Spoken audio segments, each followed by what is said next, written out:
Hello students, युवान coaching institute में आपका हार्दिक स्वागत है। आज हम बात करेंगे कक्षा 12 के विज्ञान अध्याय में विलेयता वाले टॉपिक। इससे पहले हमने बात कर ली थी सांद्रता के बारे में, वर्गीकरण के बारे में, विलेय और विलायक के आधार पर विलयन कितने प्रकार के होते हैं हमने बात करनी थी। विलयन की परिभाषा, विलयन के गुणधर्म, विलयन के उदाहरण की बात करनी थी। आज हम बात करेंगे विलेयता की।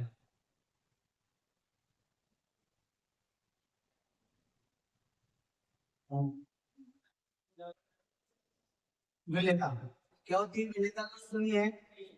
किसी निश्चित ताप पर निश्चित विलायक में उपस्थित विलेय पदार्थ की बुनियादी मात्रा, यानी कि हम कह सकते हैं कि जैसे नॉर्मल पानी लेते हैं, साधारण पानी लेते हैं, जिसको किसी भी मतलब एक सामान्य तापमान जिसका मानक ताप जिसको बोल सकते हैं 25 डिग्री सेल्सियस या 3 डिग्री सेल्सियस।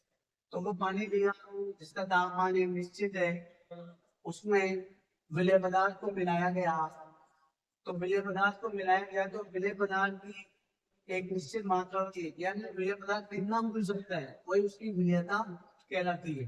यानी कि किसी निश्चित ताप पर निश्चित विलायक में उपस्थित विलेय पदार्थ की घुली हुई मात्रा विलेयता कहलाती है। ठीक है, जैसे कि हम बात करेंगे, जैसे कि हमने एक पात्र लिया, पात्र में हमने 100 ग्राम विलायक ले लिया। जैसे इसमें हम क्या डाल रहे हैं, कोई विलेय पदार्थ जैसे नमक डाला जाएगा, तो नमक कितना हो सकता है? जैसे हमने मिलाया तो एक पानी की विलायक की निश्चित मात्रा लेंगे, नमक कितना हो सकता है? जैसे हमने नमक मिलाया ये 10 ग्राम हो सकता है। तो यानी निश्चित विलायक में उपस्थित विलेय पदार्थ की घुली हुई मात्रा 10 के बाद एक गुण नहीं रहा, तो ये क्या कह रहा है? इसकी विलेयता। विलेयता को विलेय और विलायक की प्रकृति, ताप और दाब आदि कारकों द्वारा प्रभावित किया जाता है। ये सभी कारक इसको प्रभावित करते हैं और विलेयता को दो प्रकार से व्यक्त करते हैं। ठोस की द्रव में विलेयता, दूसरा गैस की द्रव में विलेयता। ठोस की द्रव में विलेयता क्या है? तो यही परिभाषा है, बस थोड़ा सा अंतर करना है कि निश्चित ताप पर वह निश्चित विलायक लिखा हुआ है, हमें यहाँ भी क्या करना है? 100 ग्राम विलायक में उपस्थित निश्चित विलायक ले लिया। विलेय के अंदर ठोस पदार्थ जो विलेय है, ठोस पदार्थ की घुली हुई मात्रा ठोस की द्रव में विलेयता कहलाती है। इसको कुछ कारक प्रभावित करते हैं। पहला है विलेय में विलायक की प्रकृति, ताप और तीसरा है ताप।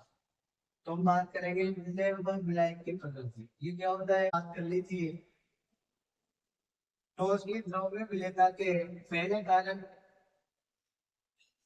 ठोस की द्रव में विलेयता की परिभाषा के बारे में आज हम बात कर रहे हैं। ठोस की द्रव में विलेयता को प्रभावित करने वाले कारक के बारे में, जिसमें पहला कारक है विलेय और विलायक की प्रकृति। यानी कि ठोस की द्रव में विलेयता को कौन कौन से कारक प्रभावित करते हैं? जिनमें पहला है विलेय और विलायक की प्रकृति। विलेय और विलायक की प्रकृति क्या है तो सुनिए। यानी हम कह सकते हैं कि प्रत्येक ठोस पदार्थ प्रत्येक द्रव में नहीं घुल सकता, यानी दोनों की विलेय और विलायक दोनों की प्रकृति की होती अलग अलग होती है। लेकिन कुछ पदार्थ ऐसे जो जल में घुल जाते हैं, लेकिन कुछ पदार्थ ऐसे होते हैं जो जल में नहीं घुलते। आज हम बात करेंगे जैसे KCl, NaCl आदि ध्रुवीय पदार्थ है जो ध्रुव में मिलाए गए यानी जल में घुलनशील होते हैं, लेकिन ये बेंजीन यानी अध्रुव में मिलाए गए उसमें घुलनशील नहीं होते। लेकिन उसी प्रकार नैप्थेलिन जो कि एक अध्रुवीय पदार्थ है, बेंजीन में घुल जाता है लेकिन जल में नहीं घुलता। जैसा कि हमने पहले बात कर ली थी कि प्रत्येक ठोस पदार्थ प्रत्येक द्रव में घुलनशील नहीं होता। तो प्रेक्षकों द्वारा देखा गया कि हमारे केमिस्ट्री में कि समान समान को घोलता है, यानी कि हम कह सकते हैं कि ध्रुवीय पदार्थ जो कि कौन सा है, KCl NaCl यानी पोटेशियम क्लोराइड सोडियम क्लोराइड, ध्रुवीय विलायक जल, उसमें घुलनशील होते हैं, लेकिन अध्रुवीय पदार्थ बेंजीन या अध्रुवीय विलायक बेंजीन C6H6 में अविलय होता है, क्योंकि समान समान होता है। ध्रुवीय पदार्थ NaCl KCl, ध्रुवीय विलायक कौन सा है, जल, तो ये इसमें घुलनशील है, अध्रुवीय विलायक में घुलनशील नहीं है।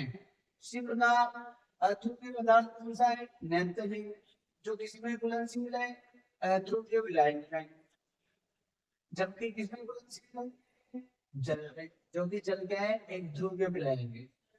ठीक है, यानी कि अध्रुवीय पदार्थ अध्रुवीय विलायकों में घुलनशील होते हैं, ध्रुवीय पदार्थ ध्रुवीय विलायकों में घुलनशील होते हैं।